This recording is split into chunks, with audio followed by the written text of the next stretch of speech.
Hello everyone, this is Nicklore4567 and welcome to a tutorial for the mod Blood Magic.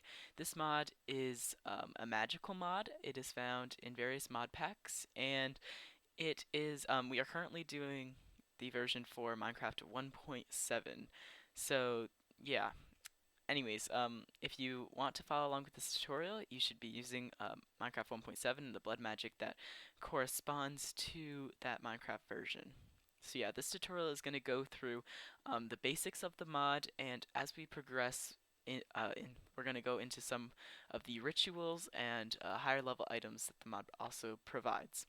So let's get started. So this first episode is for people who are just getting started with the mod, don't really know like what to do, or those who might know like a little bit about the mod but aren't too sure, people who might just want to get started on the mod. Anyways, so yeah, so first let's start off with this mod. You're going to need an item called a blood altar. So if we look into this crafting bench, we're going to see the recipe for this, which is 4 stone, a furnace, 2 gold, and a diamond. So this will require a diamond, so you can do it early game, but like uh, it's not like so early game that you can just spawn in the world and start with it. You are going to do a little bit. You are going to need to do a little bit of mining before you get started in this mod. So the next item that you're going to need in order to use this altar, uh, the first very basic item is a sacrificial knife. So this is glass, gold, and iron. It's pretty basic.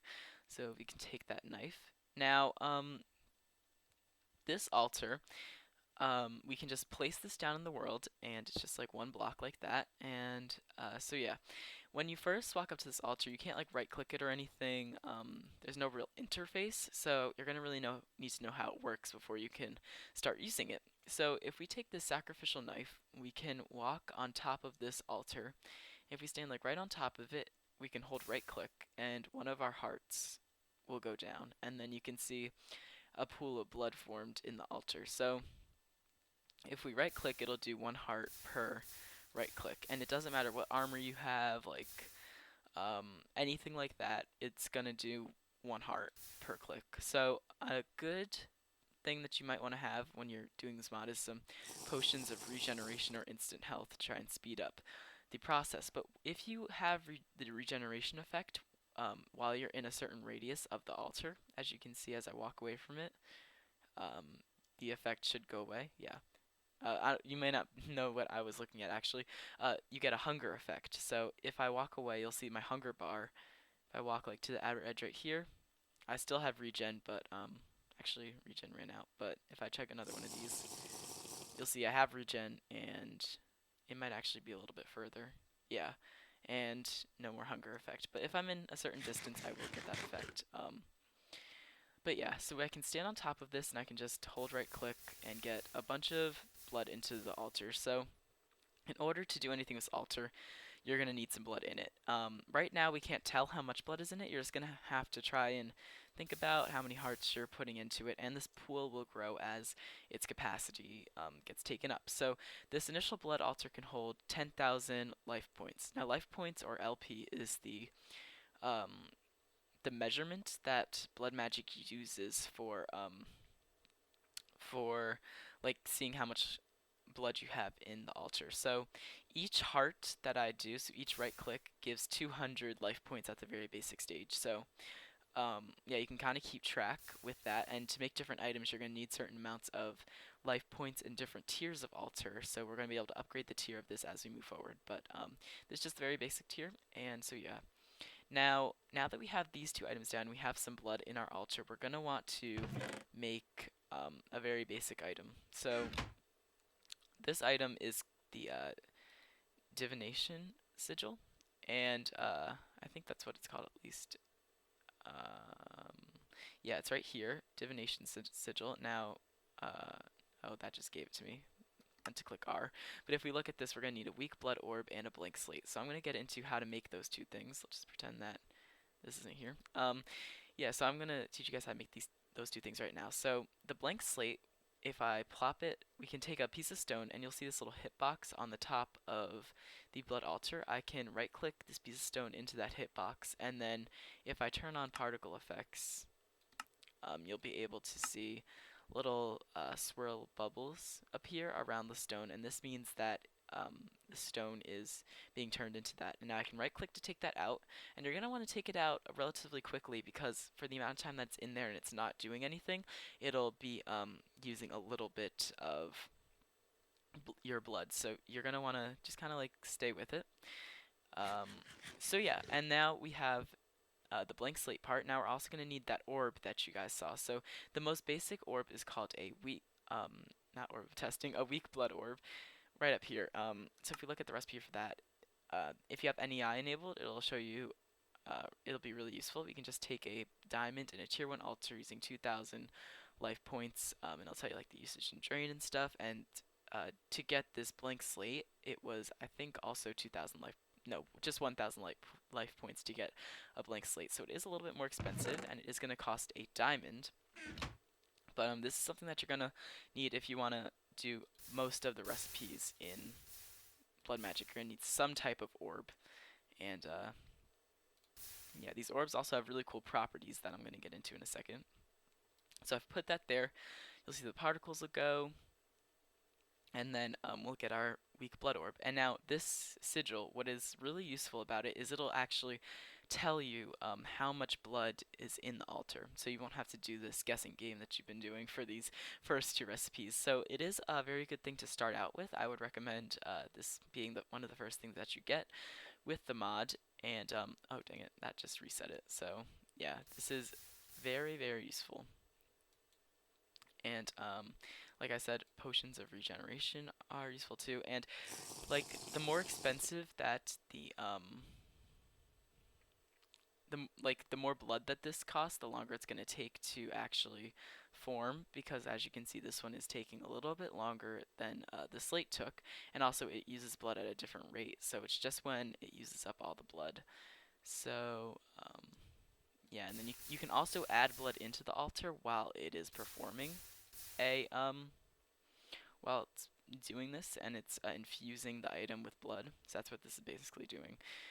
If you want to follow along with what the mod is intended, for like the kind of a little fictional part, and then we get that little puff of red when it is done. So if we take this weak blood orb and we right click, it's going to take some of our hearts just like the sacrificial knife. And we'll get into that in just a second, but you're going to want to put this in here with all the glass and the blank slate, and then you're going to get your divination sigil, and now you're going to get this blood orb back, so don't worry, you won't have to use the diamond every time you want to use this thing in a crafting recipe. So if I right click on the altar with this, it'll tell me the altar's current essence, the altar's tier, and its capacity. So this is very useful when just doing various things, and once your blood altar gets to higher tiers, this is going to become very, very helpful. And now what this also can do is if you right click on it, it'll just say current essence without looking at a blood altar. And so that is your like your blood bank and your life essence that you currently have outside of the altar. So you're basically if I right click on this and then I hold this, I did that twice, it gives me 200 LP just like this altar did. And so that's one way that you can fill up your blood bank. Now this blood bank, what it's used for is once we get into more of these different sigils and stuff, uh, it's gonna require, like, in order to perform some of the tasks that the sigils have, it's going to require you to give some of your blood from your bank in order to use like the tools and the armor. You're gonna need to have blood in your bank, and if you don't have enough blood, it's just gonna take it right out of your hearts. So it can get kind of dangerous, this mod. But that's also kind of the fun part. So anyways, another way that you can fill up your like blood bank is what I like to call it, is like your current life essence that you have in you, is by putting your orb in a blood altar. Now you can see this effect. This isn't actually changing like the orb into anything, but if I right click, you can see my essence is going up by I think it's 20 life points per tick, or it might be like a little bit more, but yeah, you can see it's just going up slowly. And so what you can do in the future is you can have like your blood bank auto refill, but that's not till we get into higher tiers. Right now we're really just worried about moving further in this mod. So now that you have these things, you can start to do some of the other things in the mod, like make some of the items, various items. But what I would recommend doing is just upgrading to the next tier straight from this. So we're gonna get into that right now. Alright, so in order to upgrade the tier of your blood altar, in order to do more complicated infusing and things of that nature, you're going to want to make some of these runes. So in order to make a rune, it is simply stone like this, and then you're going to have to collect yourself a few more blank slates. That just kind of consists of you sitting here, putting a stone in, waiting for the blank slate to come in, and then taking it out. So does get kind of tedious, but this mod will reap very good rewards. Just stick with it. So anyways, you can just go like this, and then you're going to need your weak blood orb, and you're going to need to put it right in the center. And then using this recipe, you can make blood runes. Now these are the most basic type of rune, and it's just used for upgrading your altar. Really, it doesn't serve any other purpose. But in order to get into some of the better runes that the mod offers, you're going to need to upgrade your altar. So you are going to want to make these. Don't try to, you can, I don't think you can even make some of the better altars with a tier 1. Some of the better runes, I mean, with the tier 1 altar. Anyways, so if we dig all the blocks around this altar in like a circle shape kind of, then we can place in these runes just around here, and it becomes a multi-block structure. And then we can right click on this with the divination, I think I said division before, divination sigil, and then that, now you see altars current tier 2. But the capacity did not change, the current essence didn't change, it just upgraded the tier.